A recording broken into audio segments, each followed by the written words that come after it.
Obi Wan Kenobi begins streaming at the end of May, and I thought that it's the perfect time for some predictions about what's going to happen in the show.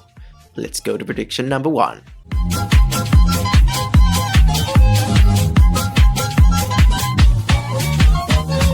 So I'm basing this prediction on Obi-Wan's complexion in the Kenobi trailer. Compared to his skin in New Hope, it's not really that tanned, and trust me, it would be way more wrinkly and crisp since the planet has twin suns, which means that the UV index must be 2 million times worse than in Earth. No amount of 50 plus sun protection factor sunblock is going to prevent that. I think it's pretty safe to say that his skin would be way more wrinkly and tanned in episode 4 if he had never left Tatooine. And I guess you can also deduce that by some of the scenes in the trailer where we see Obi-Wan running around in the Cyberpunk 2077 planet.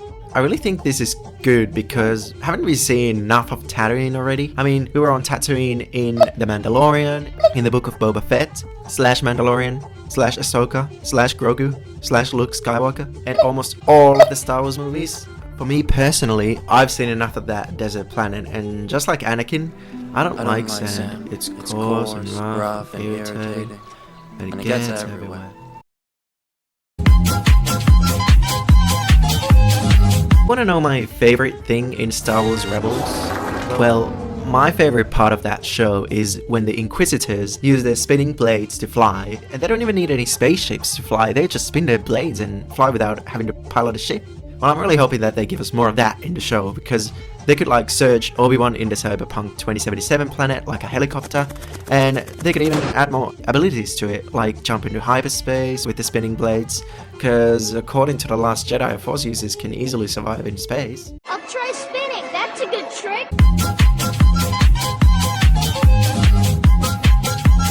Speaking of Star Wars Rebels, have you guys noticed how the Grand Inquisitor's head is way more long and thin in Rebels than it is in the trailer? I think it's because at some point the Grand Inquisitor will disappoint Vader somehow, and then he's gonna be all like, "Your lack of abilities is disturbing," while using the Force to squash his head. And that's how his head is thinner and longer in Rebels. What?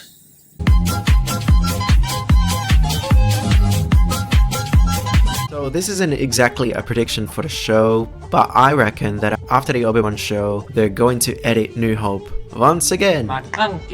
The show is set 9 years before A New Hope, so in the scene where Obi-Wan says he hasn't heard the name Obi-Wan Kenobi in a long time, there probably will be an edit for the movie where Obi-Wan will say, "Obi-Wan Kenobi.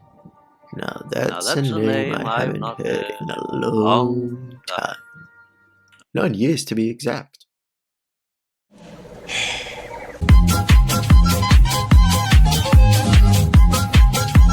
I feel like we could be getting a scene where Palpatine trains Vader to overcome his hatred towards sand. I don't like sand. I think the way he will do it is that he's just gonna tie him down and make him watch Days of Our Lives intro on loop until he can tolerate sand, and then he can go to planets like Tatooine again. Vader, I will make you face your ultimate enemy, sand. Like sands through the hourglass, so are the days of our lives.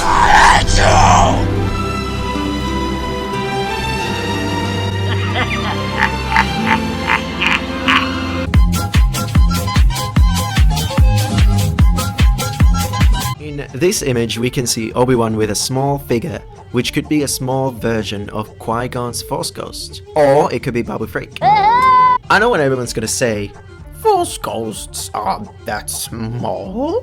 Well, I reckon that Force Ghosts can probably appear however big they want. One day they'll come as the size of an ant, and the next time the size of a planet. Like, surely they can do that, they're ghosts. Anyway, he'll probably give some advice to Obi about things like how to become a ghost after getting hit by a lightsaber.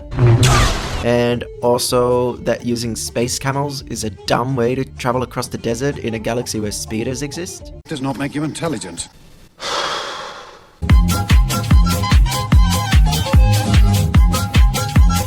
When the time comes, he must be trained. Like you trained his father?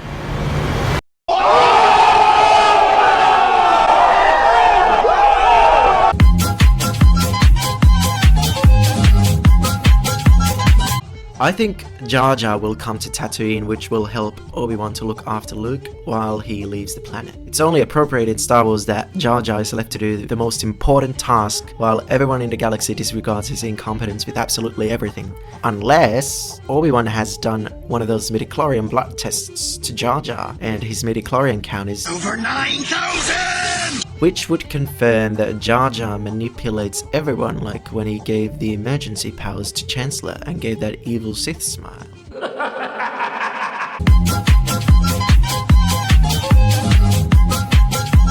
Hello there. When I left you, I was but a burnt torso without arms or legs. Now I have the high ground. Anakin. Yes, Obi-Wan. What is it? We're looking at sea otters. 6 of them here. You want to go home and rethink your life.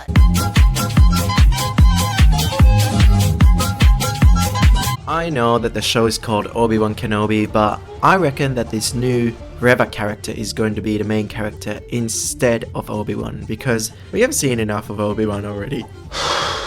I also think that Reva should show Vader some moves to prepare him for any future fights, because she's just so strong and overpowered, and those characters are the strongest with the Force according to Disney. Also, she should be the one who beats Vader instead of Obi-Wan, while he spectates the fight with his binoculars. Actually, I don't really even think Obi-Wan will be that much in the show. I'm actually kind of thinking that we get most of the scenes with Reva in Bacta Tank, reminiscing her childhood and about how mistreated she used to be, but now that she has overcome her insecurities, she will destroy everyone super easy. What? So anyway, those were my predictions on what I think is going to happen in Obi Wan Kenobi. Let me know down in the comments what you think is going to happen in the show, and do you think any of my predictions will happen? Until next time, bye! You were my brother, Anakin! I loved you! Like sands through the hourglass, so are the days of our lives.